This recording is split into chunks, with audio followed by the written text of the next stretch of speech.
Xitoydagi eng chong şifirliq pul almashtırış şirkiti xۇبى ھۆكۈمەتنىڭ eng yېڭى چەكلىمىسىدىن keyin yil oxirigacha ئابونتلارنىڭ ھېساباتىنى تاقايدىغانلىقىنى ئېلان قىلدى. جۈمە كۈنى خىتاي خەلق بانكىسى şىفىرلىق pulغا münasibətlik barlıq savdolarning cheklanganligini va chet eldan ta'minlangan mulozimatlarning qonunsuz bo'ladiganligini e'lon qilgandan keyin Xitoydagi şifirliq pul almashtırış şirkatlari bir-birlep bozordan chekinishga boshladi. Kanadaning Toronto va atrofida yashaydigan Uyg'urlar o'zlari setib olgan tarixiy cherkovni masjidga aylantirdi. 1873-yili Troy shahrida selingan Karmel Teg'i cherkovi masjidga o'zgartirilgandan keyin Kanada Uyg'ur islom va madaniyat markazi deb nom berildi. Ichilish murosimidan keyin masjidga oy yulduzliq ko'k bayroq esildi. Rojdestvo bayrami yaqinlashganda Angliyada davlatga ta'minlash masalasini hal qilish uchun chet eldan kelgan 5000 ig'ir tipdagi mashina shofiri va 5500 uy qushlari kasbiy xizmatchisiga 3 oylik vaqtlik viza berildi.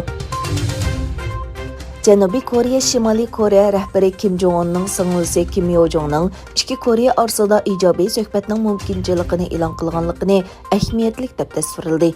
Koreya Birlashma Ministerligi bayonotida Shimoliy Koreya bilan Janubiy Koreya o'rtasida ravon va muqim aloqa o'rnatish kerak dedi.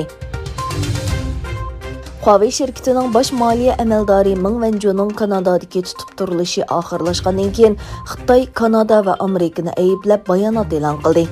Xitay Tashqi ishlar ministrligining bayonotida Ming Vanjuga qaratilgan ayblashlarning butunlay to'qilma ekanligi ta'kidlandi.